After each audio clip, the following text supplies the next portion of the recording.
Today, we're gonna take a look at 10 of the greatest all-time active players. A couple greats will be retiring in 2020, and we'll have a chance to cherish their final moments on the hardwood, while a couple young players like Giannis and Luka Doncic will more than likely be top 20 players all-time by the end of the 2020s decade. It's too early to determine where they will end up. How's it going, guys? My name's Wilson. This list is not the current top 10 NBA players right now, but the best active players on where they rank amongst the all-time best. I'm sure 99.9% of you know who number 1 is. With that said, here are my top 10 all-time list of current NBA players. Starting off with number 10, a very tough choice between Vince Carter and Pau Gasol. Both will likely retire around the same time a couple months from now. Carter indicated that he'll hang it up after the 2019-20 season, while Gasol might never play another NBA game again after Portland waived him. Just couldn't stay healthy the last year and a half. Carter was an 8-time All-Star, Gasol 6, but Pau made 4 All-NBA teams, 2 more than Carter's 2, both averaged 17 a game. Carter wasn't as elite in the shooting guard position compared to guys like Kobe, Wade, and Iverson, while Gasol was behind Duncan, KG, and Dirk amongst the best power forwards. Carter's the better overall scorer, but Gasol's the better all-around player who was more durable at the latter part of his career, had way more playoff success. Both didn't carry their teams too far as the number 1 option, but Gasol won 2 rings as the perfect number 2 option. I rank Pau slightly ahead of Vince because of the playoff success, stepped up in big games when needed most, especially Game 7 of the 2010 finals. A more fundamentally sound player and an excellent passer who fit in perfectly with most of his teammates. His combo with Kobe was also deadly. While Carter became a role player the last 10 seasons of his career, only made the conference finals once in 2009, didn't even make the playoffs with Toronto his last 2 seasons there, failed to reach the conference finals with the Nets. At least Gasol carried the Grizzlies to the postseason 3 straight times from 04 to 06 and was one of the best big men with the Bulls in the East. Even started in the All-Star game at 34 years old, averaging close to 19 and 12 with 2 blocks. While after a season and a half with Orlando, Carter was a shell of himself, became a journeyman ever since with Phoenix, Dallas, Memphis, Sacramento, and Atlanta. Carter is obviously more exciting to watch, but due to Gasol's consistency for a longer period of time, I give the edge to Pau Gasol at number 10. Number 9, Dwight Howard. Despite my criticism on Dwight, his career from 2013 to 2019 was heavily underachieving. For a guy with so much talent, the 6'10 center should have averaged 25 and 15 in his prime if he wanted to, but complained a lot and never truly demanded the ball. But over his 8 seasons with Orlando, his accomplishments could not be denied. Lived up to all the hype as a former number 1 pick out of high school. His numbers of 18.4 points, 13 rebounds, over 2 block shots on nearly 58% shooting from the field in 621 games with the Magic have already secured his spot in the Hall of Fame, especially being the best center in the league from 2008 onwards up until the mid-2010s decade. Howard did make 8 All-Star appearances despite not making the All-Star game since 2014, even finished top 5 in MVP voting 4 different times between 08 to 2011, led his Magic team to the finals at age 23, the best defensive anchor in the league by far back then.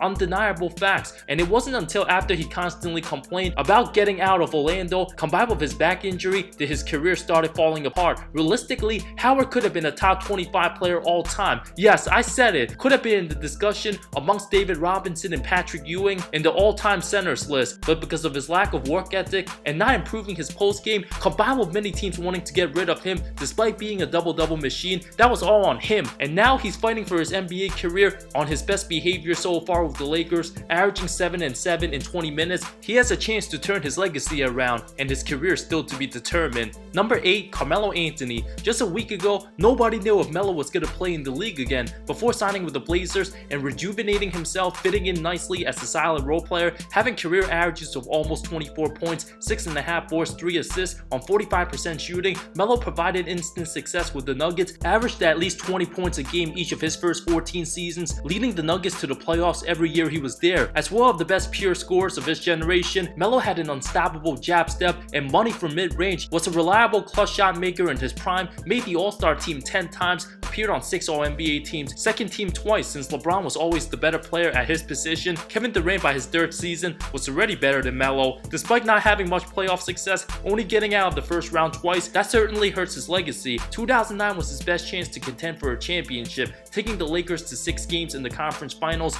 averaged over 27 a game that postseason, just lost to a better player in Kobe Bryant. At least Melo brought plenty of excitement to the pathetic Knicks, who's been awful over the last 2 decades, helped the team win its only playoff series of the 2010s and 2013, also finished third in MVP voting that season. Number 7, Russell Westbrook, whose athleticism declined over the last year and a half. Now at 31 years old, the only thing missing in his legacy is a championship, having career averages of 23, 7 boards, 8.5 assists, almost 2 steals on just 43% shooting. If he never wins a championship, he'll go down as one of the most iconic players of his generation to not win a ring, similar to Allen Iverson of the 2000s, being an 8-time All-Star and counting, making 8 All-NBA teams, including 2 first teams, finished top 5 in MVP voting 4 times, being only the second player ever to average a triple-double, winning MVP in 2017. Many thought accomplishing such a feat would be impossible, but Westbrook did it for 3 straight seasons, plays with ferocious motor and fearless each and every game. His passion and heart for the game will never be questioned, but after Durant's departure from OKC, Russ has never gotten out of the first round since. Was supposed to be Utah and Portland, but Donovan Mitchell and Damian Lillard got the best of Russ. Many still question whether his play style will ever win a championship. Amongst the point guard rankings, Russ is easily top 10 in my opinion, the most athletic we ever seen, also the only player ever to lead the league in scoring and assists in different seasons twice. In my opinion, Westbrook is anywhere between 30 to 40th all time,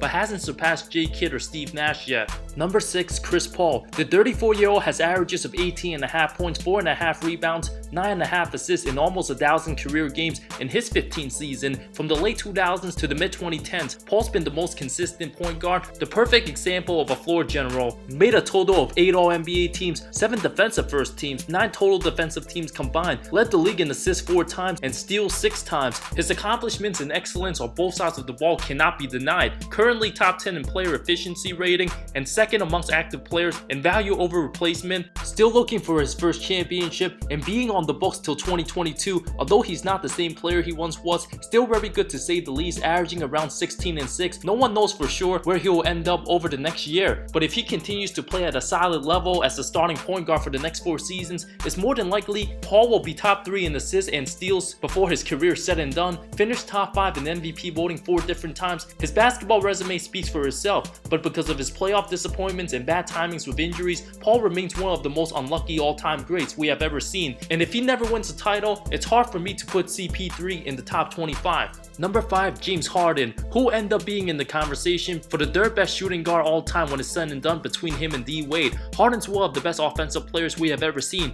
averaging close to 25 for his career, over 5 rebounds, 6 assists in almost 800 career games, a 7-time All-Star, finished top 2 in MVP voting 4 different times, likely 5 times after this season, made 5 total first teams, likely 6 after 2020 and counting, but because of his playoff disappointments, a championship's the only thing missing on his legacy. As many 50-point games he might have, there's no chance he'll be a top 10 to 15 player if he never wins a title, but if he does win one, combined with having 3 to 4 more elite seasons left, Harden's on his way to becoming a top 20 player all time, but still has a long way to go. Number 4, Kawhi Leonard. The board man can care less about stats or individual accomplishments, having career averages of 18 points, 6.5 rebounds, almost 2 steals in less than 500 total games, despite only being a 3-time All-Star so far, finished top 3 twice in MVP voting, appearing on 3 All-NBA teams, 2 first teams, 5 defensive teams, winning Defensive Player of the Year twice. His numbers will continue to climb over the next couple years and had a later jump to superstardom at a later age than most NBA players. His overall body of work is nowhere close to Russ, CP3, and Harden. They all played longer than Kawhi, and because of his low management, it's very likely he'll never win a regular season MVP. Didn't fully take off till 2015-16 when he officially became a superstar. Leonard will go down as one of the best perimeter defenders the game has ever seen, one of the best mid-range scorers, and already a 2-time Finals MVP before the age of 28. Leonard's on his way to leading the Clippers to their first ever franchise title, will continue to climb up the rankings, has the winningest regular season percentages all time, even above Magic and Bird. His legacy still has a lot to be written. He might never play more than 75 games in any regular season again, but for the next 5 years, Leonard is more than capable of winning multiple championships. I have him in the high 20s and counting right now. Number 3, Stephen Curry. Career-wise, Kevin Durant's accomplished more, and that's without question.